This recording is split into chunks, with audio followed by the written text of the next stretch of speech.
வணக்கம். நான் தாமரை மனம் இல்லம். இன்றைக்கி நம்ம தீபாவளி ஸ்பெஷலில் லட்டு செய்துக்கலாம். இப்போ நம்ம லட்டுக்கு ஒரு பாத்திரம் எடுத்து 2 கப்பு கடலை மாவு போட்டுக்கிறோம். இது நம்ம வீட்லேயே அரைச்ச மாவு. கொஞ்சோண்டு ஆப்ப சோடா மாவு போட்டுக்கலாம். சிட்டிக்கு ஆப்ப சோடா மாவு, கொஞ்சம் உப்பு போட்டுக்கலாம். உப்பு போட்டோன்னா கொஞ்சம் இனிப்பு தூக்கலாக தெரியும், அதுக்கு தான் கொஞ்சம் உப்பு போடுறது.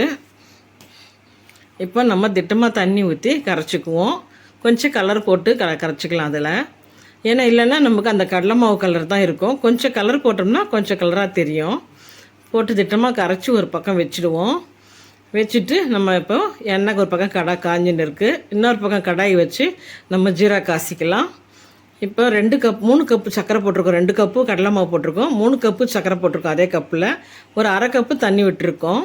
இப்போ நல்லா வந்துட்டு சர்க்கரை கரையிட்டோம்.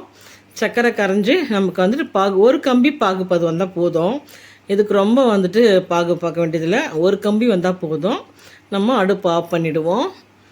கரெக்டாக ஒரு கம்பி வந்திருக்கு, அடுப்பு ஆஃப் பண்ணிட்டு நம்ம இப்போ வந்துட்டு பூந்தி போடுறதுல போடல, இந்த வடிகட்டியில் நம்ம போட்டோம்னா நல்லா பொடியாக பூந்தி வரும், நல்லாயிருக்கும். இது நம்ம இதில் போட்டுக்கலாம்.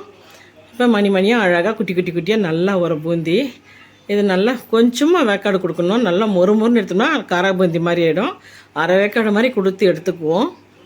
இப்போ எடுத்து நம்ம கொஞ்சம் நான் வச்சுடுவோம். கொஞ்சம் காத்தார விட்டுட்டு நம்ம ஜீரலில் போட்டுடலாம். இப்போ நல்லா வந்திருக்கு பாருங்கள். நிறைய பேர் வீடியோ பார்க்குறீங்க, சப்ஸ்கிரைப் பண்ண மாட்டேறீங்களா? சப்ஸ்கிரைப் பண்ணிங்கன்னா எங்களுக்கும் ரொம்ப சந்தோஷமாக இருக்கும். இப்போ நம்ம நல்லா பூந்தி ரெடி ஆகிட்டது, ஜீரலில் போட்டுக்கலாம். கொஞ்சம் பூந்தி நம்ம மிக்ஸி ஜாரில் போட்டு கொஞ்சம் இருப்போம், அதையும் கலந்து போட்டுக்கலாம்.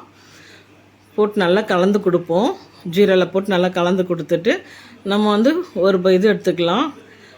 ஒரு மெஷின் எடுத்து நம்ம அதுக்கு தேவையான நம்ம முந்திரி திராட்சை எல்லாம் போட்டுக்கலாம். பாருங்கள், இப்போ தேவையான முந்திரி திராட்சை போட்டு இப்போ நெய் போட்டுட்டு முந்திரி திராட்சை போட்டு நல்லா வதக்கி கொடுத்துக்கலாம்.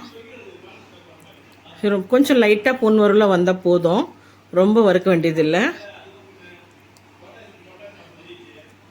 போட்டுக்கலாம். இப்போ எடுத்து இதில் போட்டுட்டு இதுக்கு தேவையான கொஞ்சம் ஏலக்காய் போட்டுக்கலாம். இந்த பூந்திக்கு இந்த அளவுக்கு தேவைக்கு இது ஜாஸ்தி தான் நம்ம போட்டிருக்கிற முந்திரி திராட்சை, இருந்தாலும் நல்லாயிருக்கும். இது கூட கொஞ்சம் ஏலக்காய் பொடி போட்டுக்கிட்டு கொஞ்சோண்டு லவங்கம், ஒரு 10 லவங்கம் போட்டுக்கோம் கூட.